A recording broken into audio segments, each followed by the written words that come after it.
ఈ వాక్యం మనల్ని పడిపోకుండా నిలవబెట్టేది. దేవుని యొక్క వాక్యం లేనట్లయితే మనం ఏమైపోతామో మనకే తెలియదు.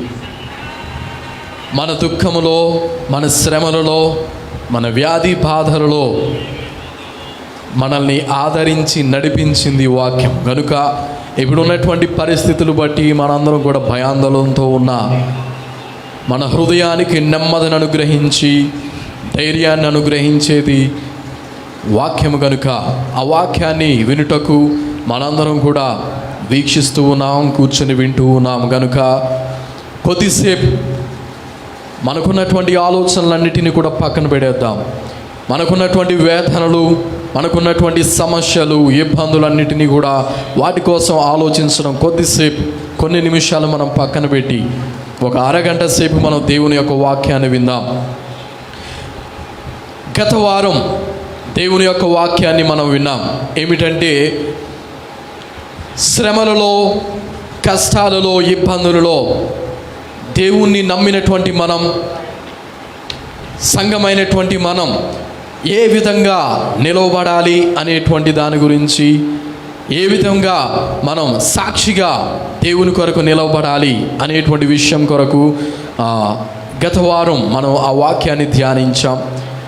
అయితే ఈ వారం నిలవబడినటువంటి సంఘం, నిలవబడినటువంటి క్రైస్తవులమైనటువంటి మనం చేయవలసినటువంటి పని ఏమిటి? What is the next step to do? తరువాత మనం తీసుకోవలసినటువంటి స్టెప్ ఏంటి? ఏం చేయాలి? వ్యాధి బాధలతో, కష్ట సమయాల్లో మనం దేవుని కొరకు నిలవబడ్డాం, మంచిదే. కానీ నిలవబడిన తరువాత చేయవలసినటువంటి పని దేవుడు మనందరికీ కూడా అప్పజెప్పి ఉన్నాడు.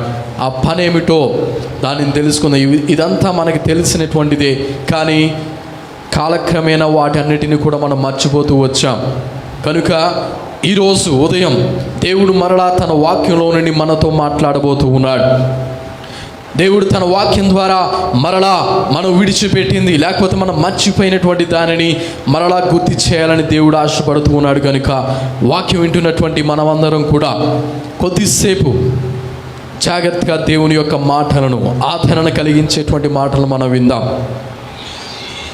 యేసుక్రీస్తు ప్రభువారు ఎప్పుడు సువార్త ప్రకటించినా ఆయన ఉపమానాన్ని మొదటిగా చెప్పి తరువాత తాను ఏం చెప్పాలని ఆశపడుతూ ఉన్నారో, ఏం చెప్పాలని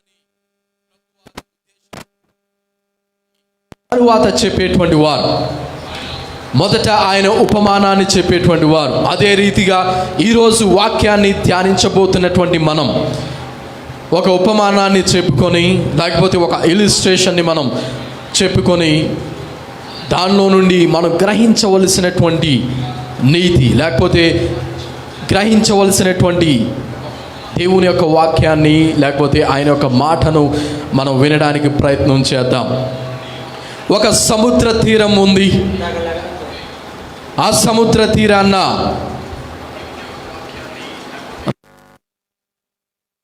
సముద్రంలో ఎవరైనా పడిపోయినా, ఏ వాడైనా కూలిపోయినా, ఎటువంటి ప్రమాదాలు జరిగినా వారందరినీ కూడా రక్షించడానికి ఒక రక్షణ బృందం అనేది సముద్ర తీరాల్లో ఉండడం ఈ రోజుల్లో కూడా మనం చూస్తూ ఉన్నాం. కనుక సముద్ర తీరాన్న ఒక చాలా చిన్నది, ఆ పూల గుడిసెలో రక్షించేటువంటి బృందముగా ఒక 4 యవనస్తులు, వారందరూ కూడా ఎప్పటికప్పుడు సముద్రాన్ని గమనిస్తూ వస్తూ ఉన్నారు. సముద్రంలో ఎవరు ప్రమాదంలో ఉన్నారు, సముద్రంలో ఎవరు ఏ విధమైనటువంటి ఆపదలో ఉన్నారు, వారిని రక్షించడానికి మేము సిద్ధముగా ఉన్నామని చెప్పి వారు ఎప్పటికప్పుడు గమనించుకుంటూ ఉంటున్నారు. ఎవరు ఏ అపాయంలో ఉన్నా, ఏ యొక్క అపాయకరమైనటువంటి పరిస్థితిలో ఉన్న రక్షించడానికి వీరు ఎల్లప్పుడూ కూడా వేచి చూస్తూ ఉండేటువంటి వారు. ఈ విధంగా వారు చూస్తున్నటువంటి క్రమంలో చాలాసార్లు ఓడలు కూలిపోతూ ఉండేవి. చాలా పడవలన్నిటినీ అన్నీ కూడా మునిగిపోతూ ఉన్నటువంటి సమయంలో వీరు వెంటనే వెళ్ళి తక్షణమే వారిని రక్షించి ఒడ్డుకు చేర్చేటువంటి వారు. ఇలా చాలా సంవత్సరాలు గడిచిపోతూ వస్తూ ఉన్నాయి. వీరు చేస్తున్నటువంటి సహాయానికి, వీరు చేస్తున్నటువంటి ఆ యొక్క గొప్ప పనికి ప్రతి ఒక్కరు కూడా మెచ్చుకొని చాలా దేశాలు ఈ యొక్క వార్త అనేది వ్యాపించడం మొదలుపెట్టింది. చుట్టుపక్కల ఉన్నటువంటి ప్రాంతాలన్నిటినీ కూడా ఈ యొక్క గొప్ప విషయం వ్యాపించడం మొదలుపెట్టింది.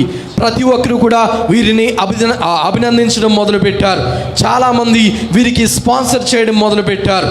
కనుక ఊరిలో ఉన్నటువంటి కొంతమంది, వీరి చేత రక్షించబడినటువంటి కొంతమంది ప్రేరేపించబడి వీరి దగ్గరికి వచ్చి అడుగుతూ ఉన్నారు, అయ్యా మీరు ఎంతో మంచి పని చేస్తూ ఉన్నారు, మీరెంతో గొప్ప పని చేస్తూ ఉన్నారు, కనుక మీతో మేము కూడా పాలిభాగస్తులుగా ఉండాలని ఆశపడుతూ ఉన్నాం. మీతో పాటు మేము కూడా ఈ విధంగా ప్రజలను, అనేక మందిని, ఎవరైతే మునిగిపోతూ ఉన్నారో, ఎవరైతే ఆపదలో ఉన్నారో వీరందరినీ కూడా రక్షించడానికి మీతో పాటు మేము కూడా పని చేస్తామని చెప్పి చాలామంది యవనస్తులు, పెద్దవారు వారితో పాటు కోపై పనిచేస్తూ ఉన్నారు. ఇటువంటి పని చేసేటువంటి క్రమంలో వారికి ఆలోచన వచ్చింది, ఈ యొక్క పూరి గుడిసె మనకి సరిపోదు కనుక ఈ యొక్క ఉన్నటువంటి చిన్న గుడిసె మనం ఉండడానికి, అలాగే రక్షించినటువంటి వారికి ఆశ్రయంగా ఉండడానికి ఇది చాలా చిన్నదైపోయింది కనుక మనం ఒక పెద్ద భవనం నిర్మించాలి, ఒక పెద్ద గుడారాన్ని మనం వేయాలి అని చెప్పి తలంపు కలిగి వీరందరూ కూడా అనేక మంది స్పాన్సర్ చేస్తూ ఉన్నారు కనుక ఆ యొక్క ధన నిధితో వీరందరూ కూడా ఒక మంచి భవనం అనేది నిర్మించారు. భవనం చూడడానికి చాలా బాగుంది. అలాగే రోజులు గడిచిపోయే కొలదు దాంట్లో కావలసినటువంటి వసతులన్నిటినీ కూడా వారు సమకూర్చుతూ ఉన్నారు. కావలసినటువంటి ఫ్యాన్స్, కావలసినటువంటి ఆ యొక్క బెడ్స్ అన్నిటినీ కూడా అరేంజ్ చేస్తూ ఉన్నారు. కావలసినటువంటి వసతులన్నిటినీ కూడా వారు సమకూర్చుతూ ఉన్నారు. ఎప్పుడైతే కావలసినటువంటి వసతులన్నీ కూడా వారికి అనుగ్రహించబడినాయో మెల్లమెల్లగా వారిలో ఉన్నటువంటి ఆసక్తి తగ్గిపోవడం మొదలుపెట్టింది. వారందరూ కూడా రెస్ట్ తీసుకోవడం మొదలుపెట్టారు. ఏవైతే పనిని చేయాలని వారు ఆ యొక్క భవనం దగ్గరికి వచ్చారో, లేకపోతే ఎవరినైతే ఆపదలో ఉన్నారో వారిని రక్షించడానికి ఏ సంకల్పంతో వారు ఆ యొక్క ప్రదేశానికి వచ్చారో ఆ సంకల్పాన్ని కొన్ని రోజులకు వదిలిపెట్టేశారు. ఎప్పుడైతే ఆ యొక్క ఫెసిలిటీస్ అన్నీ కూడా వచ్చాయో, ఎప్పుడైతే వారు ఒక పెద్ద భవనంలోనికి ప్రవేశించారో, ఏ పని నిమిత్తమై వారు ఆ యొక్క బృందంలోనికి చేరారో ఆ యొక్క పనిని వారందరూ కూడా మర్చిపోయారు. మెల్లగా ఆ పని నుండి దూరం అయిపోవడం మొదలుపెట్టారు. ఆ యొక్క భవనంలో ఉండి విశ్రాంతి తీసుకోవడం మొదలుపెట్టారు. రోజులు ఇలా గడిచిపోతూ ఉన్నాయి. ఇలా గడిచిపోతున్నటువంటి సమయంలో సడన్గా ఒక పెద్ద వాడ ఆ సముద్ర తీరాన్న పగిలిపోయి జనమందరూ కూడా మునిగిపోతున్నటువంటి పరిస్థితి. ఈ సమయంలో ఉన్నటువంటి ఆ బృందం నలుగురు ఎవరైతే ఉన్నారో వారందరినీ కూడా అడుగుతూ ఉన్నారు, ప్రతి ఒక్కరూ రండి, మనం వారిని రక్షించాలని కేకలు వేస్తూ వారందరినీ కూడా పిలుస్తున్నటువంటి సమయంలో రావడానికి ఎవరు కూడా ఇష్టపడలేదు. అందరూ కూడా సుఖానికి అలవాటు పడిపోయి దాంట్లో విశ్రాంతి తీసుకోవడానికి ఇష్టపడ్డారు, కానీ కూర్చుండి డైరెక్ట్ చేస్తున్నటువంటి వారు ఎక్కువైపోయారు, కానీ ముందుకొచ్చి పని చేసేటువంటి వారు తక్కువైపోయారు. చాలా బాధపడ్డారు. ఎలా అయితే వారు త్వరగా వెళ్ళి వారందరినీ కూడా రక్షించి ఒడ్డుకు తీసుకొని వచ్చారు. వచ్చినటువంటి వారు చాలా బురదతోనూ మట్టితోనూ ఉన్నారు కనుక ఆ లోపల ఉన్నటువంటి వారు చెప్తూ ఉన్నారు, వారు లోపల రావడానికి వీలు లేదు, మొదట వారికి షవర్స్ అనే ఏర్పాటు చేద్దాం, వారు స్నానం చేసి ఆ బురదనంతా కూడా క్లీన్ చేసుకుని లోపలికి రమ్మని చెప్పండి అని చెప్పి లోపల నుండి డైరెక్ట్ చేస్తూ ఉన్నారు. సరే అని చెప్పి అప్పటికప్పుడు షవర్స్ అనేవి ఏర్పాటు చేశారు. వాటన్నిటిని కూడా వారందరూ కూడా క్లీన్ చేసుకుని లోనికి రావడం మొదలుపెట్టారు. ఈ విధంగా రోజులు గడిచిపోతూ ఉన్నాయి. ఆ మరుసటి దినం వారందరికీ కూడా ఒక కలవరం అనేది మొదలైంది. వారందరి మధ్య నెమ్మది లేదు. వారందరి మధ్య కూడా ఒక డిస్ప్యూట్ అనేది మొదలైంది. వారు చెప్తూ ఉన్నారు, ఇలా అయితే మేము చేయడం కుదరదు, దీన్ని ఆపేద్దాం, దీన్ని మనం మొత్తానికి ఆపివేయాలి. ఎందుకనంటే ఒకరి మధ్యన ఒకరికి ఐక్యత అనేది లేదు. ఒకరి మధ్యన ఒకరికి మాట పడట్లేదు. ఒకరు ఒక విధంగా ఆలోచిస్తే మిగతా వారు పని చేసేటువంటి వారిని చెడగొడుతూ ఉన్నారు. కనుక వారు చాలా విసిగిపోయి వాళ్ళందరూ కూడా సమావేశమై ఓటింగ్ అనేది నిర్ణయించుకున్నారు. మనందరం కూడా ఓటింగ్ వేసుకుందాం, ఎవరికి ఎక్కువ వస్తే వారు చెప్పినటువంటి నిర్ణయాన్ని మనం పాటించాలి అని చెప్పి ఓట్లు వేయడం మొదలుపెట్టారు. ఆ రిజల్ట్ అనేది వచ్చిన తర్వాత ఎవరైతే ఎన్నుకొనబడ్డాడో ఆయన చెప్తూ ఉన్నాడు ఏమనంటే, మనందరం కూడా విడిపోదాం. ఎవరు ఆ యొక్క సంస్థను నడిపించుకోవాలనుకుంటున్నారో వారు నడిపించుకోవచ్చు, ఎవరు ఇష్టం వచ్చినట్టు వారు చేసుకోవచ్చు. ఎవరైతే సెపరేట్ అయిపోయి మీ సొంతంగా చేసుకోవాలనుకుంటున్నారో మీ అందరూ కూడా విడిపోయి మీ సొంత రక్షక బృందాన్ని వేసుకొని మీరందరూ కూడా నడిపించుకోవచ్చు అని చెప్పారు. ఇలా కొన్ని సంవత్సరాలు గడిచిపోయినాయి. అందరూ అయితే విడిపోయారు, కానీ సంవత్సరాలు గడిచే కొలది మరలా అదే శోధన, మరలా అదే డిస్ప్యూట్స్ అనేవి మొదలవుతూ వచ్చాయి. మరలా అదే ఇబ్బందులు ఎదుర్కొంటూ ఉన్నారు. మరలా ఒకరి మధ్యన ఒకరు ఐక్యత లేక భవనాలైతే కట్టుకుంటూ ఉన్నారు, భవనాలైతే నిర్మించుకుంటూ ఉన్నారు. అనేకమైన పెద్ద పెద్ద భవనాలైతే నిర్మించుకుంటూ ఎంతో గొప్పగా పైకి కనబడుతూ ఉన్నాయి, కానీ వారి మధ్యన ఐక్యత లేక ఎంతో శోధనను, బాధను అనుభవిస్తూ ఉన్నారు. రక్షించాలి వారు ఏ పని నిమిత్తం అయితే వచ్చారో, ఏ పని నిమిత్తం అయితే అక్కడ జాయిన్ అయ్యారో ఆ విషయాన్ని మర్చిపోయారు, ఆ విషయాన్ని పక్కన పెట్టారు, కొట్టుకోవడం మొదలు పెట్టారు. వారు ఒకరి మధ్యన ఒకరి నెమ్మది లేక విడిపోవడం, చెదిరిపోవడం అనేది మొదలుపెట్టారు. కనుక ఈ యొక్క ఉపమానాన్ని వింటున్నటువంటి ప్రియమైన సహోదరి సహోదరుడా, ఈనాడు మనం సంఘాలు చూసినట్లయితే ఈ విధంగానే ఉన్నాయి. ఎవరికి మధ్య నెమ్మది అనేది లేదు, ఐక్యత అనేది లేదు. ఎవరికి వారు విడిపోతూ ఉన్నారు, ఎవరికి ఇష్టం వచ్చినటువంటి ఆలోచన ప్రకారంగా వారు చేస్తూ ఉన్నారు. దేవుడు మనకి అప్పగించినటువంటి పనిని మనం పెడచెవిని పెడుతూ ఉన్నాం. దేవుడు మనకు అప్పచెప్పినటువంటి పనిని మనం నిర్లక్ష్యం చేస్తూ దేవునిని మనం దూరం చేస్తూ ఉన్నాం. హంగులకి, ఆర్భాటాలకి, భవన నిర్మాణాలకు, చర్చెస్ నిర్మాణాలకు, ఏసీలు పెట్టుకోవడానికి, ఇంకా సుఖానికి అలవాటు పడిపోయి దేవుని యొక్క పనిని మనం నిర్లక్ష్యం చేస్తూ ఉన్నాం. క్రైస్తవుడిగా శ్రమలలో, బాధలలో నిలబడ్డావు, అది చాలా ఆనందకరమే. కానీ నీవు నేను చేయవలసినటువంటి పని ఒకటి ఉన్నది. దేవుడు నీకు, నాకు, నిన్ను, నన్ను ప్రేమించి ఒక పనిని అనేది అప్పగించి ఉన్నాడు. దాన్ని చేయడానికి నువ్వు ఇష్టపడుతూ ఉన్నావా? దాన్ని చేయడానికి నువ్వు ముందుకు వస్తూ ఉన్నావా? దాన్ని పక్కన పెట్టి ఈ లోక భోగాల కోసం, సుఖభోగాల కోసం, ధనము కొరకు, పేరు ప్రఖ్యాతుల కొరకు, వాటి కొరకు, వీటి కొరకు తిరిగి సంఘములో నీకు ఒక మంచి పేరు కావాలని, సంఘములో నిన్ను అందరూ కూడా మెచ్చుకోవాలని, సేవకుడు తర్వాత సేవకుడిగా నిన్ను చూడాలని, సేవకుడి కన్నా గొప్పవాడిగా నిన్ను చూడాలని, ఇటువంటి హృదయముతో, మనసుతో, ఆలోచనలతో సంఘమంతా కూడా నిండిపోతూ ఉంది. సంఘములో ఎటువంటి కూడా నెమ్మది లేకుండా చెదిరిపోయేటువంటి పరిస్థితులు ఈనాడు సంఘములో కలుగుతూ ఉన్నాయి, చెలరేగుతూ ఉన్నాయి. కనుక వాక్యం వింటున్నటువంటి ప్రియమైన సహోదరి సహోదరుడా, దేవుడు ఈరోజు నీతో సూటిగా మాట్లాడుతూ ఉన్నాడు. దేవుడు ఈరోజు తన వాక్యం ద్వారా నేను దర్శిస్తూ ఉన్నాడు. దయచేసి అటువంటి మనస్సును నీవు కలిగి ఉంటే ఆ మనస్సును నువ్వు తీసివేసుకోవాలి. చూడండి, ఎఫెసీయులకు రాసినటువంటి పత్రిక 3వ అధ్యాయం 8 నుండి 9 వచనాలు, 8 నుండి ఆ యొక్క కింద వచనాలన్నిటినీ కూడా మనం చదువుకుంటూ వెళ్తే సంఘం చేయవలసినటువంటి పని ఏమిటో అక్కడ దేవుడు స్పష్టంగా రాయించడం అనేది మనం చూస్తూ ఉన్నాం. చాలాసార్లు మనం అనుకుంటాం, సేవకుడే ఈ పని చేయాలి కదా, సేవకుడే ఈ పని చేయాలి కదా, సేవకుడే కష్టపడాలి కదా, సేవకుడే ఆత్మను రక్షించాలి కదా, సేవకుడే సువార్తను ప్రకటించాలి కదా అని చెప్పి చాలాసార్లు మనం ఆలోచిస్తూ ఉంటాం. కానీ సంఘముగా నువ్వు చేయవలసినటువంటి పనిని కూడా దేవుడు పెట్టాడు. సంఘముగా నీవు కూడా ముందుకు వచ్చి చేయవలసినటువంటి ఆ పనిని, బాధ్యతను దేవుడు రక్షణ పొందినటువంటి ప్రతి విశ్వాసికి పెట్టి ఉన్నాడు. కనుక ఈ యొక్క వాక్యంలో మనం చూద్దాం. ఎఫెసీయులకు రాసిన పత్రిక 3వ అధ్యాయం 8వ వచనం నుండి కింద వచనాలకు మనం చదువుకుంటూ వెళ్తే అక్కడ మనం క్లియర్గా చూస్తూ ఉన్నాం. పౌలు భక్తుడు సెలవిస్తూ ఉన్నాడు ఏమిటంటే, దేవుడు ఈ జగత్తు పునాది వేయబడక మునిపే ఆయన ఆలోచించి ఉన్నాడు. ఆయన ఆలోచనలో మనం ఉన్నాం. ఆయన ఆలోచనలో సంఘం అనేది ఉంది. గూఢమైనటువంటి మర్మములు ఎవరికి తెలియనటువంటివి, ఆ యొక్క పరలోక రాజ్యంలో ఉన్నటువంటి ఆ యొక్క ప్రధానులకు, అధికారులకు, అలాగే ఎవరికి తెలియనటువంటి గూఢమైనటువంటి సమాచారాన్ని, లేకపోతే గూఢమైనటువంటి ఆ యొక్క ఐశ్వర్యమును, ఆ యొక్క జ్ఞానాన్ని దేవుడు పాపులమైనటువంటి మనకు, లేకపోతే సంఘమైనటువంటి మనకు, ఎన్నిక లేనటువంటి మనకు ప్రణాళిక చెప్పున ముందుగానే ఏర్పాటు చేసి రక్షించి ఉన్నాడని వాక్యం సెలవిస్తూ ఉంది.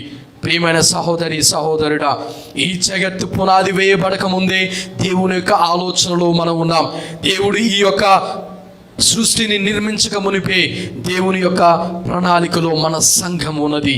ఆయన తన ప్రణాళిక చెప్పున మనల్ని ఏర్పాటు చేసుకుని ఉన్నాడు. తన ప్రణాళిక చెప్పున మనలందరినీ కూడా రక్షించుకొని ఉన్నాడు. కనుక రక్షించబడినటువంటి నీవు ఏం చేస్తూ ఉన్నావు? దేవుడు నిన్ను నన్ను ఏమని పిలిచాడంటే, మీరు లోకానికి వెలుగై ఉన్నారు. వెలుగంటే ఏమిటి? వెలుగంటే నీ దృష్టిలో ఏమనుకుంటూ ఉన్నావు?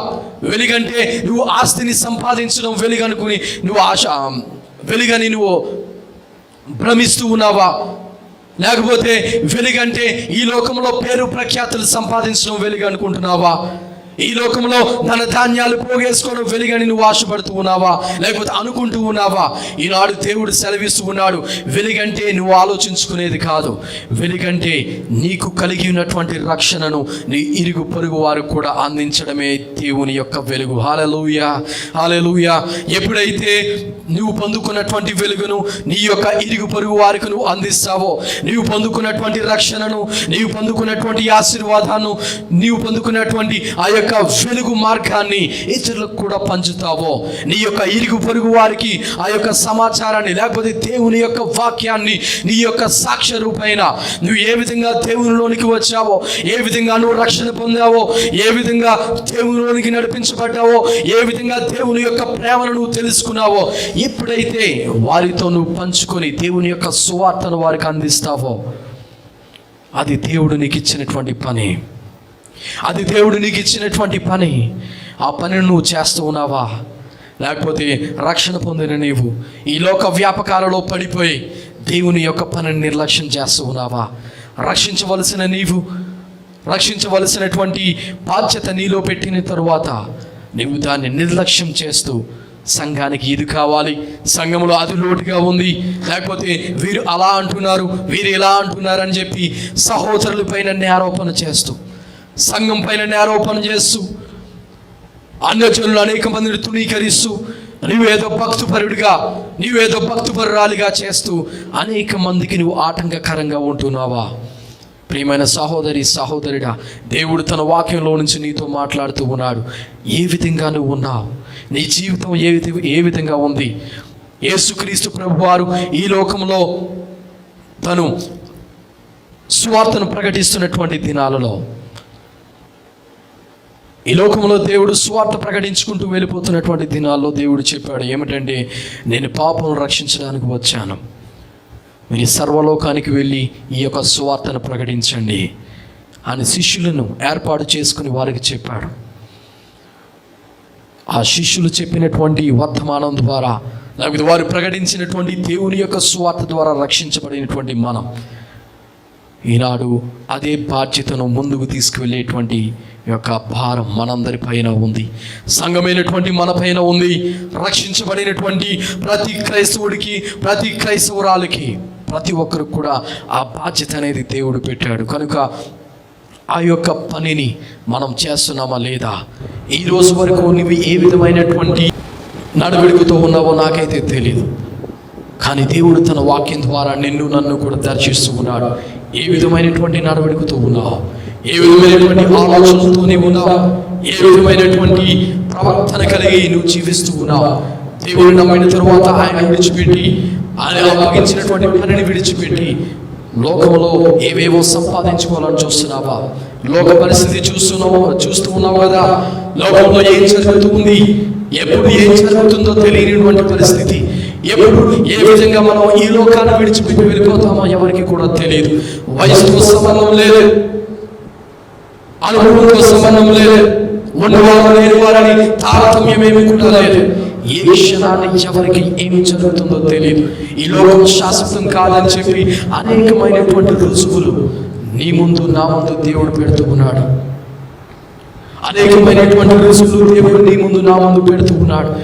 కానీ ఇంకా కూడా ఆలోచించకుండా లోకంలోనే ఉన్నటువంటి వారికి, రక్షించబడిన నీవు అన్యజనానికి నీకు సంబంధం లేనట్టుగా జీవిస్తున్నటువంటి వారు అనేక మంది ఉన్నారు. ఈరోజు నీ కొరకు దేవుడు తన వాక్యాన్ని పంపిస్తూ ఉన్నాడు. ఇంకా అటువంటి మనసుతో నీవు ఉన్నావా? అటువంటి ప్రవర్తనతో నీవు ఉన్నావా?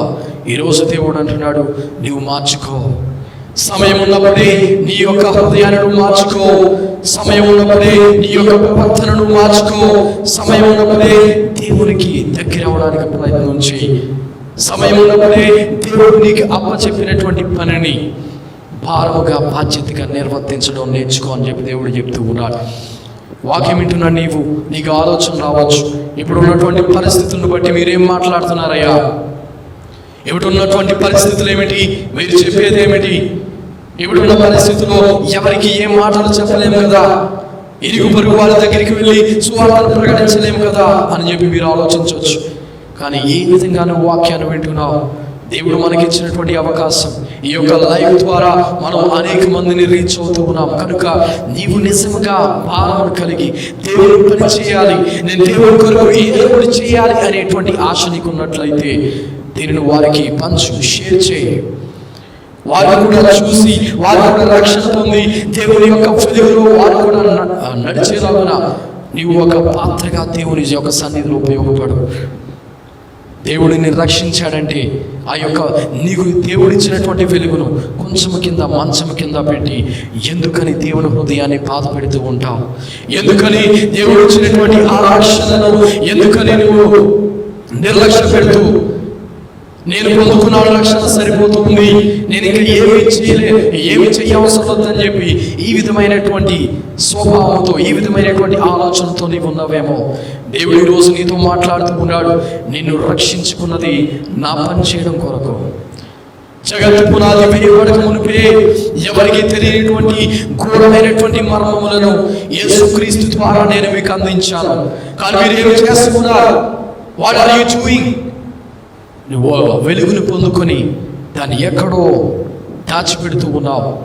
వెలుగు ప్రకాశించడానికి కానీ అది ఎక్కడో దాచుకోవడానికి కాదు. ప్రియమైన సహోదరి సహోదరుడా, దేవుడు నీకు ఇచ్చినటువంటి వెలుగును అనేక మందికి పంచేటువంటి వారంగా మనం ఉండాలి. చూడండి, అనేక మంది సేవకులు వెళ్ళిపోతూ ఉన్నారు, చనిపోతూ ఉన్నారు. వారు ఏమైతే ఇన్ని రోజులు దేని కొరకైతే కష్టపడి ఉపవాసాలని ప్రార్థించి దేని కొరకైతే శ్రమ పడ్డారో, దేని కొరకైతే ఎదురు చూశారో దానిని ఈరోజు వారిని పొందుకుని ఉన్నారు. అందుకని వారి కోసం మనం ఆలోచించి బాధపడవలసినటువంటి అవసరం ఏమి కూడా లేదు. ఇక్కడ ఉన్నటువంటి నీవు ఇంకా వెనకబడిపోతూ ఉన్నావు. నీ ఆత్మీయమైన పరిస్థితి ఏ విధంగా ఉంది? నీ ఆత్మీయమైనటువంటి జీవితం ఏ విధంగా ఉంది? నువ్వు ఏ విధంగా దేవుడిలో సాగుతూ ఉన్నావు? ఆత్మీయమైనటువంటి జీవితంలో నీవు బ్రతుకున్నావా, చచ్చిపోయావా? అది చూసుకోవలసినటువంటి బాధ్యత మన మీద ఉంది. వెళ్ళిపోయినటువంటి వారి కోసం బాధపడి నిట్టూర్పు కాచి వారి కోసం ఆ మాటలు ఈ మాటలు చెప్పుకోవడం వల్ల ఉపయోగం ఏమి కూడా లేదు. బ్రతికున్నటువంటి నీవు, జీవిస్తున్నటువంటి నీవు, అవకాశం పొందినటువంటి నీవు, ఇంకా నీ జీవితంలో నిన్ను ప్రేమించి నువ్వెన్నిసార్లు తప్పిపోయిన అవకాశాన్ని అనుగ్రహిస్తున్నాడంటే దాని యొక్క అర్థమేమి? నీకు ఇంకా దేవుడు నిన్ను ప్రేమిస్తూ ఉన్నాడు. నేను దేవుడు నీకు ఇంకా కూడా అవకాశం అనుగ్రహిస్తూ ఉన్నాడు. కానీ దేవునికి ఉపయోగపడేటువంటి పని నువ్వు చేస్తూ ఉన్నావా? ఆ పనిని మర్చిపోయి ఈ లోక వ్యాపకాలలో పడిపోయేటువంటి వారు, ఈ లోక సంపాదన కొరకు ప్రాకులాడేటువంటి వారు చాలా మంది ఉన్నారు. నువ్వు ఎంత సంపాదించినా, ఎంత కూడబెట్టుకున్నా, ఎంత నువ్వు మీద వేసుకుని తరతరాలకు సరిపోయేటువంటి ఆస్తిని సంపాదించుకున్నా, ఒకనొక రోజు అన్నిటినీ కూడా విడిచిపెట్టి వెళ్ళిపోతావు. అన్నిటినీ కూడా ఇక్కడ విడిచిపెట్టి ఒంటరిగా నువ్వు వెళ్ళిపోతావు. వెళ్ళిపోయిన తర్వాత నీ పరిస్థితి ఏమిటి? దేవుడు నువ్వు ఏమి చెప్పబోతున్నావు? ఏమి జవాబివ్వబోతున్నావు? ఏమి సమాధానం ఆయనకి చెప్పబోతున్నావు అనే దాని కొరకు మనం ఆలోచించాలి. వాక్యాన్ని మనం జాగ్రత్తగా పరిశీలించినప్పుడు మనందరికీ కూడా వాక్యం తెలుసు.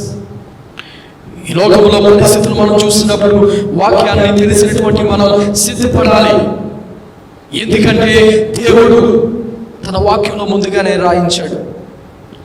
నా రాకడ సమయంలో అనేకమైనటువంటి తెగుళ్ళు మిమ్మల్ని సోకబోతూ ఉన్నాయి. లోకంలో నెమ్మది ఉండదు. వాక్యం కరువైపోయి ప్రార్థించేటువంటి వారు వెళ్ళబడిపోతూ ఉంటారు. సేవకులు వాక్యాన్ని ప్రకటించేటువంటి వారందరూ కూడా వెళ్ళిపోతున్నారు. లోకంలో వాక్యం కరువైపోతుంది. వాక్యం వినాలన్నా కూడా వినలేకపోతూ ఉన్నారు. ప్రార్థించేటువంటి వారు దేశ రక్షణ కొరకు, సంఘ రక్షణ కొరకు ప్రార్థించేటువంటి సేవకులందరూ కూడా ఎత్తబడిపోతూ ఉన్నారు. కానీ నమ్మినటువంటి నీవు, విశ్వాసం ఉంచుతున్నటువంటి నీవు, రక్షణ పొందినటువంటి నీవు ఏ విధంగా ఉన్నావు? ఏ విధంగా నువ్వు ఆలోచిస్తూ ఉన్నావు? దేవుడిచ్చినటువంటి సమయాన్ని ఇంకా జాగు చేస్తూ ఉన్నావా? దేవుడిచ్చినటువంటి అవకాశాన్ని ఇంకా నువ్వు చేతులారా విడిచిపెడుతూ ఉన్నావా? ఇప్పటికైనా ఆలోచించు ప్రియమైన సహోదరి సహోదరుడా.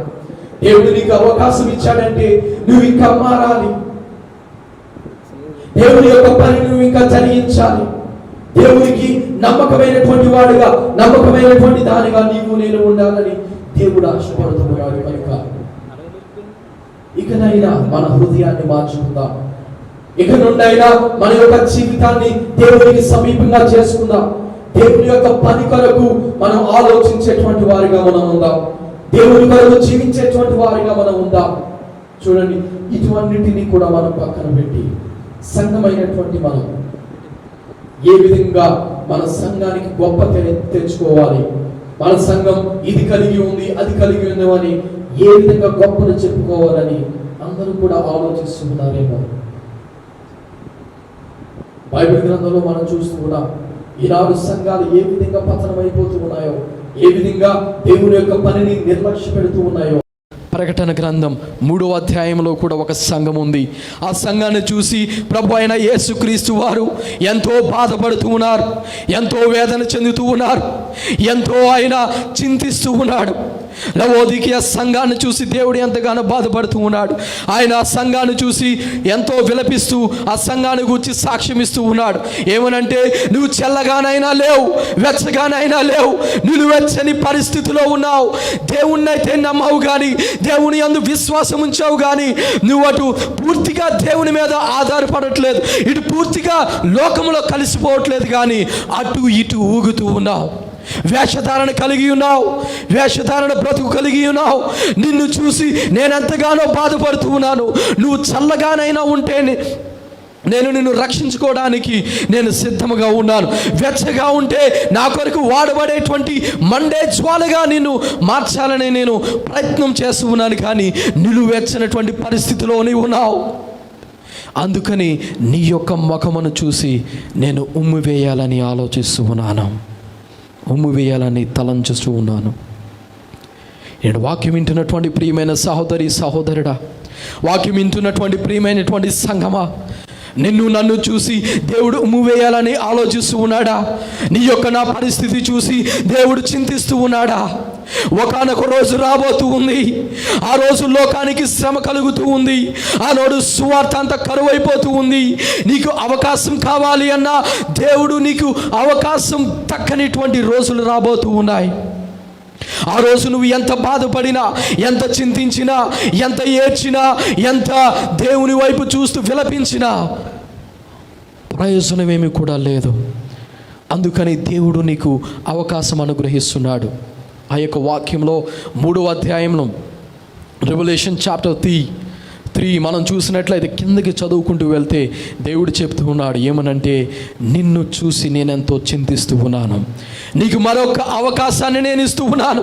ఇప్పటికైనా మార్పు చెందు, ఇప్పటికైనా నా ప్రేమ ఏమిటో గమనించు, ఇప్పటికైనా పూర్తిగా నా మీద ఆధారపడి నా పనిని నువ్వు చేయగలిగితే నేను నీకు తోడై ఉంటాను, నేను నీకు అవకాశం ఇస్తూ ఉన్నాను.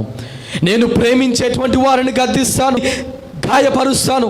ఈనాడు వాక్యం ద్వారా దేవుడిని దర్శిస్తూ ఉన్నాడు. వాక్యం ద్వారా దేవుడు నీ హృదయాన్ని గాయపరుస్తూ ఉన్నాడేమో. వాక్యం ద్వారా దేవుడు నీకు నెమ్మది లేకుండా చేస్తూ ఉన్నాడేమో. అయ్యో, నేను నిన్ను త్రోవ నుండి తప్పిపోయాను ప్రభువా, నీ త్రోవ నుండి, నీ మార్గం నుండి తప్పిపోయి చాలా దినాలు అవుతుంది. నీ యొక్క ప్రభు సన్నిధి నుండి, నీ యొక్క ప్రణాళిక నుండి, నీ యొక్క పనిని నిర్లక్ష్య పెట్టి చాలా సంవత్సరాలైంది, చాలా రోజులైంది ప్రభువా. నేను మార్చుకోవడానికి ఇష్టపడుతూ ఉన్నాను, నేను సరి చేయబడడానికి ఇష్టపడుతూ ఉన్నాను, సరిపడడానికి ఇష్టపడుతున్నానని నీవు ఈ యొక్క అవకాశాన్ని ఉపయోగించుకున్నట్లయితే దేవుడు అంటూ ఉన్నాడు, నేను నీకు తోడై ఉంటాను. మరొక సంఘం గురించి దేవుడు సాక్ష్యం ఇస్తూ ఉన్నాడు. స్మరణ సంఘం గురించి అదే యొక్క ప్రకటన గ్రంథంలో 2వ అధ్యాయంలో స్మరణ సంఘం గురించి దేవుడు సాక్ష్యం ఇస్తూ ఉన్నాడు. ఏమనంటే, నీవు చాలా దరిద్రతను అనుభవిస్తూ ఉన్నావు, నువ్వు చాలా దరిద్రతను అనుభవిస్తూ ఉన్నావు, అనేకమైనటువంటి శోధనను అనుభవిస్తూ ఉన్నావు, దరిద్రమైనటువంటి పరిస్థితిని నువ్వు అనుభవిస్తూ ఉన్నావు, చాలా దీనమైనటువంటి స్థితిలో నీవు ఉన్నావు. కానీ నా దృష్టిలో నువ్వు చాలా ధనవంతుడవు, నా దృష్టిలో నువ్వు చాలా విలువైనటువంటి దానవు. నీ శ్రమ కలిగినప్పుడు, నీ సంఘంలో ఉన్నటువంటి వారు నీ మీద నింద అవమానం వేసినటువంటి సమయంలో నువ్వు నా కొరకు నిలబడ్డావు. నీకు వ్యాధి బాధలు సమస్యలు వస్తున్నటువంటి సమయంలో నువ్వు నా కొరకు నిలబడ్డావు. నీ జీవితంలో అనేకమైనటువంటి తల్లక్రిందులుగా అయిపోయినటువంటి పరిస్థితిలో నువ్వు నా కొరకు నిలబడ్డావు. మొదట కలిగి ఉన్నటువంటి ప్రేమను నువ్వు కలిగి ఉన్నావు. మొదట నేను నీకు అప్పచెప్పినటువంటి పనిని ఈరోజు వరకు సక్రమంగా నువ్వు నిర్వర్తించావు. ఇదిగో చూడు సంగమా, రాబోయే దినాల్లో సాతాను అనేక మందిని తన చెరగొని పోతూ ఉన్నాడు, చెర పట్టుకొని వారందరినీ కూడా తీసుకొని పోతూ ఉన్నాడు. అటువంటి సమయం నీకు ఎదురైనప్పుడు మరణం వరకు నమ్మకంగా ఉండు, మరణం వరకు నమ్మకంగా ఉండు. నేను నీకు జీవ కిరీటాన్ని ఇవ్వబోతూ ఉన్నాను. ఎన్ని శోధనలు వచ్చినా, ఎన్ని బాధలు వచ్చినా, ఎన్ని నిందలైనా, ఎన్ని అవమానాలైనా నీవు నా కొరకు నిలబడగలిగితే, నీవు నా కొరకు సాక్ష్యం ఇవ్వగలిగితే, నీవు నా కొరకు నా యొక్క సువార్తను, నా యొక్క ప్రేమను నువ్వు ప్రకటించగలిగితే, ఒకానొక రోజు రాబోతూ ఉంది. ఆ రోజు నేను నీ తలను పైకెత్తబోతూ ఉన్నాను. ఆ రోజు నిన్ను నేను ఆశీర్వదించబోతూ ఉన్నాను. నా యొక్క రాజ్యంలో నీకు జీవ కిరీటాన్ని ఇవ్వబోతూ ఉన్నాను. నా యొక్క రాజ్యంలో నీకు ఒక సింహాసనాన్ని ఏర్పాటు చేసి ఉన్నాను. ఆ యొక్క అవకాశాన్ని నువ్వు కోల్పోకు ప్రియమైనటువంటి సంఘమా అని చెప్పి దేవుడు స్మరణ సంఘం గురించి ఎంతో మంచి సాక్ష్యాన్ని ఇస్తూ ఉన్నాడు. ఈనాడు వాక్యం వింటున్నటువంటి ప్రియమైన సహోదరి సహోదరుడా, ఈరోజు అనేక మంది చనిపోయి ఈ లోకాన్ని విడిచి వెళ్ళిపోతూ ఉన్నారు. ఉన్నటువంటి వారికి ఈ యొక్క లైవ్ ద్వారానో లేకపోతే ఇంకా వివిధ రకాలుగా ఏవైతే అవకాశాలు నీకున్నాయో ఆ అవకాశాలన్నిటినీ ఉపయోగించుకుంటూ దేవుని యొక్క సువార్తని వారికి నువ్వు పంచగలవా? దేవుని యొక్క సువార్తని వారికి అందజేయగలవా? వారి హృదయాల్లో వెలుగును నువ్వు నింపగలవా? దేవుడు నీకు ఇచ్చినటువంటి అవకాశాన్ని నువ్వు సద్వినియోగం చేయగలవా? ఆ విధంగా చేసినట్లయితే ఒకానొక రోజు దేవుడు నిన్ను పైకెత్తబోతూ ఉన్నాడు. వారు నిన్ను తిట్టుకొని, నిన్ను అవమానించని, ఈ సమయంలో కూడా ఈ విధంగా చేస్తున్నావేంటని గేలు చేసి నిన్ను అవమానించి నిన్ను తిట్టినా దేవుని యొక్క ప్రేమను వారికి పంచడానికి నువ్వు రెడీగా ఉన్నావా? స్మరణ సంఘం ఏ విధంగా దేవుని యొక్క మెప్పును పొందుకుందో నీవు నేను కూడా ఆ విధమైనటువంటి మెప్పును దేవుని దగ్గర నుండి పొందుకోవాలి. ఈ లోకంలో ఎంతమంది ఉన్నా, ఎన్ని ఉన్నా ఎవరు కూడా నీతో రారు, ఎవరు కూడా నీతో ఉండరు. ఒకానొక సమయం వచ్చినటువంటి సమయంలో ప్రతి ఒక్కరు కూడా నిన్ను విడిచిపెట్టి వెళ్ళిపోతారు. అటువంటి సమయంలో దేవుడు నిన్ను ఆదరించేటువంటి వాడు. ఆయన తన రాజ్యంలో నిన్ను జ్ఞాపకం చేసుకోవాలి అంటే దేవుని కృపలో నువ్వు ఉండాలి. ఆయన ఇచ్చినటువంటి రక్షణలో నువ్వు నిలకడగా నిలవబడి ఆ రక్షణను అనేక మందికి పంచేటువంటి వాడిగా నువ్వు ఉండాలి. ఆ విధంగా పంచగలిగితే దేవుడు నీ తలను పైకెత్తబోతూ ఉన్నాడు. తన జీవ కిరీటాన్ని నీ కొరకు దాచి ఉంచాడు. కనుక ప్రియమైన సంఘమా, నువ్వు ఏ విధంగా ఉన్నావు? ఈరోజు ఏ విధమైనటువంటి పరిస్థితిలో ఉన్నావు? లోకభోగాలకు, సుఖభోగాలకు అలవాటు పడిపోయి దేవుణ్ణి దూరం పెడుతున్నావా? దేవుని యొక్క పనిని దూరం పెడుతున్నావా? లోకంలో హంగులకి, ఆర్భాటాలకి, పేరుకి, ప్రఖ్యాతులకి, అలాగే ధనము కొరకు, వీటి కొరకు నువ్వు సమయాన్నంతా వృధా చేస్తూ ఉన్నావు. నీ జీవిత కాలం అంతా కూడా వీటి కొరకు ప్రాకులాడుతూ వాటి కోసం శ్రమ పడుతూ ఉన్నావు. కానీ ఒకానొక రోజు వాటన్నిటినీ కూడా విడిచిపెట్టి వెళ్ళిపోతావు. ఏమీ కూడా నీ అక్కడకు, లేకపోతే దేవుని రాజ్యానికి నేను తీసుకుని వెళ్ళవు. దేవుని ముందు నిలబడాలి. అనేకమైనటువంటి సాక్ష్యాలు దేవుడు నీ ముందు పెడుతూ ఉన్నాడు. ఇంకా కూడా నువ్వు తెలుసుకొనకపోతే, ఇంకా నీ హృదయాన్ని కఠినపరుచుకుంటూ, సంఘం మీద నేరోపణలు చేస్తూ, ఇరుగు పొరుగు వారి మీద నేరోపణలు చేస్తూ, లోకానుసారంగా నడుస్తూ, నీ హృదయాన్ని కఠినపరుస్తూ, దేవునికి దూరం అయిపోయి, దేవుని యొక్క ప్రసన్నతకు నువ్వు దూరం అయిపోతాయి. బాధపడేది నీవే. ఆనాడు నువ్వు నరకానికి వెళ్ళిపోయిన తర్వాత, నువ్వు చనిపోయి దేవుని యొక్క కృపను కోల్పోయి నరకంలో పడిపోయిన తర్వాత, నువ్వు ఎంత ప్రయత్నించినా, నువ్వెంత ఏడ్చినా కూడా ఉపయోగం ఏమీ కూడా లేదు. కనుక సమయం ఉన్నప్పుడే నీ యొక్క జీవితాన్ని మార్చుకో. సమయం ఉన్నప్పుడే దేవుని యొక్క పని చేయడానికి ఇష్టపడు. సమయం ఉన్నప్పుడే నీవు దేవుని యొక్క అడుగు జాడల్లో నడవడానికి, ఆయన యొక్క సువార్తని ఇరుగు పొరుగు వారికి, ఆ యొక్క వెలుగు మార్గంలో నీ ఇరుగు పొరుగు వారు కూడా దేవుని రాజ్యంలో ఉండాలనేటువంటి ఒక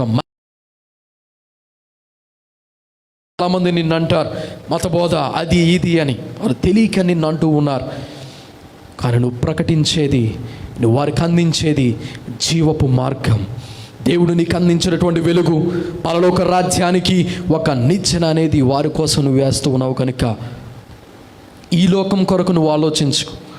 ఈ లోకంలో ఉన్నటువంటి వారు ఏమనుకుంటారు, నా ఇరుగు పొరుగు వారు ఏమనుకుంటారు, నా కులస్తులు ఏమనుకుంటారు, నా మతస్థులు ఏమనుకుంటారు, వారు ఏమనుకుంటారు, వీరు ఏమనుకుంటారని వారు వీరి కోసం ఆలోచించుకుంటూ పోతే చివరికి నీకు మిగిలేది ఏమీ కూడా ఉండదు.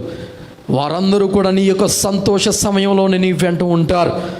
కావాలంటే మాట సాయం చేస్తూ ఉంటారు. కానీ నీ యొక్క బాధలను తీర్చేవారు, నిన్ను నిత్య జీవానికి నడిపించేవారు ఎవ్వరు కూడా ఉండరు. గనుక అనుభవంతో దేవుడు ఈ మాటలు మీ అందరికీ కూడా చెప్పమని నాకు ప్రేరేపిస్తూ ఉన్నాడు. కనుక వాక్యం వింటున్నటువంటి ప్రియమైన సహోదరి, సహోదరుడా, ఈ లోకంలో నువ్వు దేని గురించి ఆలోచిస్తూ ఉన్నావు? దేవుని యొక్క సువార్తను, లేకపోతే నీ యొక్క సాక్ష్యాన్ని, నీ యొక్క రక్షణ సాక్ష్యాన్ని పంచుకోవడానికి నువ్వు సిగ్గుపడుతూ ఉన్నావా? అవమానపడుతూ ఉన్నావా? ఎవరేమనుకుంటారని వీరి కోసం ఆలోచించుకుంటూ పోతున్నావా? నువ్వు చాలా తప్పు పని చేస్తూ ఉన్నావు. సాతాను నీ హృదయాన్ని భ్రమింపచేస్తూ ఉన్నాడు. సాతాను నీ హృదయాన్ని మోసం చేస్తూ ఉన్నాడు. నిన్ను మెల్లగా దేవుని యొక్క కృప నుండి దూరం చేస్తూ ఉన్నాడు. నీ కుటుంబంలో శోధనలు రావడానికి గల కారణం ఈ యొక్క ఆలోచనలేనేమో. మరొకసారి గమనించు. శ్రమలలో నిలబడినటువంటి నీవు, శ్రమలలో తట్టుకొని నిలబడినటువంటి సంఘం చేయవలసినటువంటి పని ఏమిటో తెలుసా? దేవుని యొక్క సువార్తను ప్రతి ఒక్కరికి అందించడం. దేవుడు చెప్తూ ఉన్నాడు ఏమనంటే, సర్వలోకానికి వెళ్ళి ఈ యొక్క సువార్తను మీరు ప్రకటించండి అని. ఆనాడు దేవుని కొరకు, లేకపోతే దేవుని దగ్గర ఉన్న రక్షణ పొందినటువంటి ఆ యొక్క శిష్యులకు దేవుడు అప్పగించినటువంటి పని. ఈరోజు రక్షణ పొందినటువంటి నీకు నాకు కూడా అదే యొక్క పనిని దేవుడు నీకు నాకు పెట్టి ఉన్నాడు.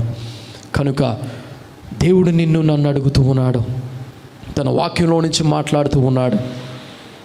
ఏ పరిస్థితిలో నీవు ఉన్నావు?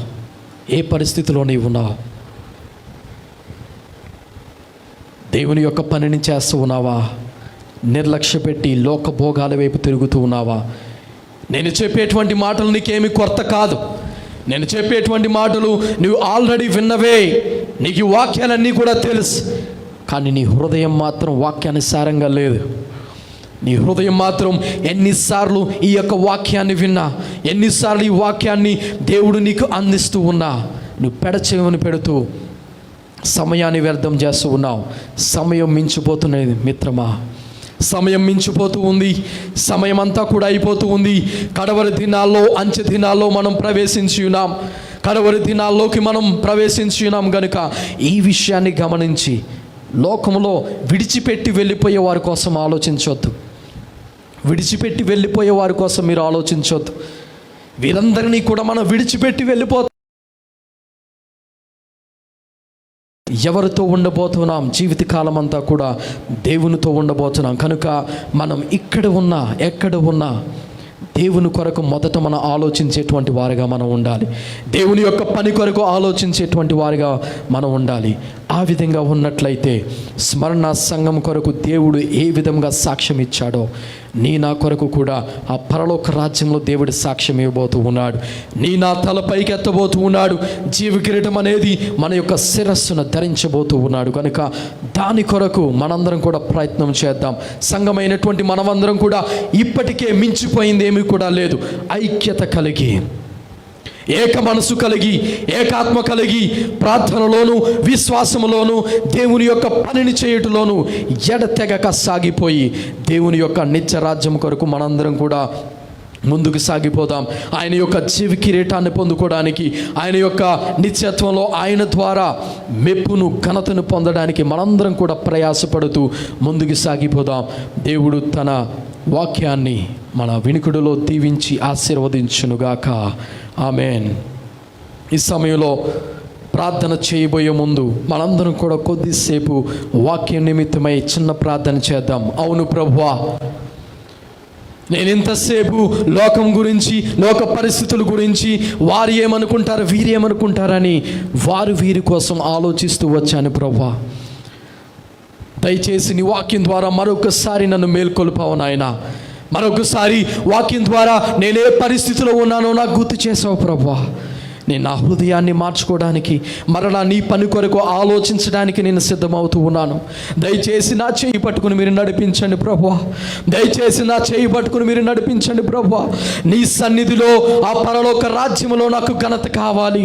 ఈ లోకంలో నాకు ఘనత ఉన్నా లేకపోయినా, స్మరణ సంఘం ఏ విధంగా ప్రభువా దీన స్థితిలో ఉన్నా, దరిద్రతను అనుభవిస్తూ ఉన్నా, నీ యొక్క రాజ్యంలో ధనవంతులుగా ఏ విధంగా సంఘం ఉండడానికి ఇష్టపడిందో, నేను కూడా ప్రభువా ఈ లోకంలో జీవిస్తున్న నేను, రక్షణ పొందిన నేను, నీ వెలుగును తీసుకున్నటువంటి నేను, నీ వెలుగును పొందుకున్నటువంటి నేను, ఆ వెలుగును, ఆ రక్షణను ఇతరులకు పంచేటువంటి వాడుగా నేను ఉండాలి ప్రభువా.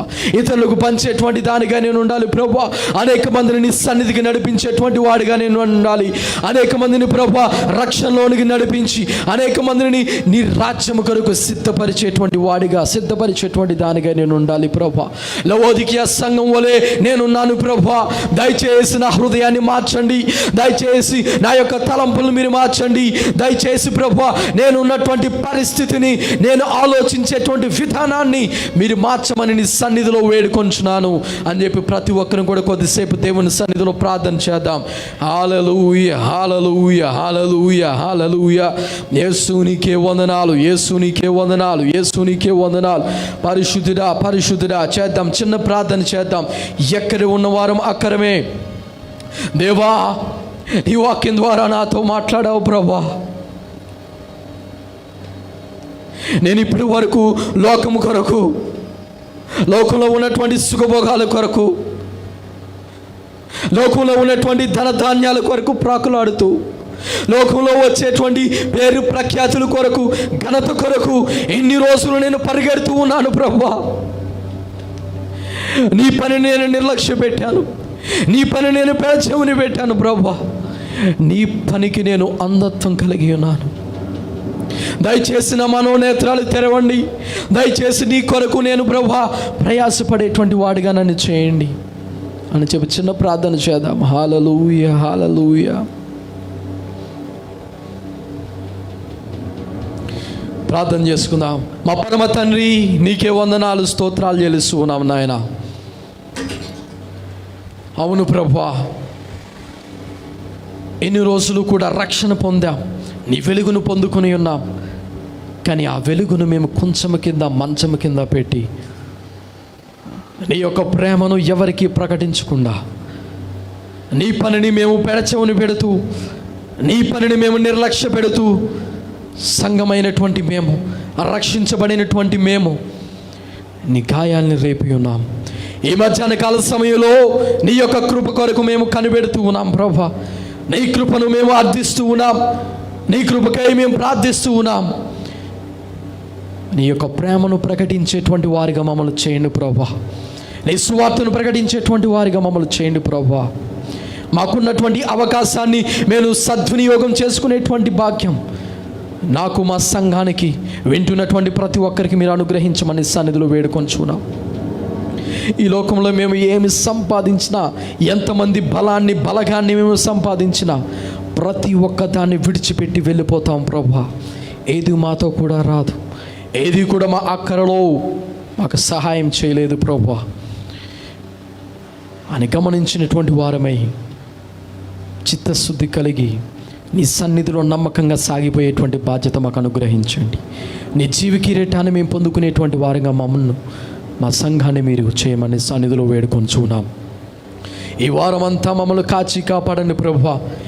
ఏ తెగులు మా యొక్క గుడాలను సమీపించకుండా, ఏ యొక్క వ్యాధులు బాధలు మమ్మల్ని కానీ, మా కుటుంబాలను కానీ, మా సంఘ బిడ్డలను, వారి కుటుంబాలను, మా ప్రాంత ప్రజలను ప్రభువా సోకకుండా, మా దేశాన్ని, మా రాష్ట్రాన్ని ప్రభువా ఈ యొక్క వైరస్ బారి నుండి మీరు కాపాడమని సన్నిధిలో వేడుకొనుచున్నాం. ప్రతి ఒక్కరిని మీరు కాచి కాపాడండి ప్రభువా. విడిపించండి, స్వస్థతను కలుగు చేయమని సన్నిధిలో వేడుకొంచున్నాం.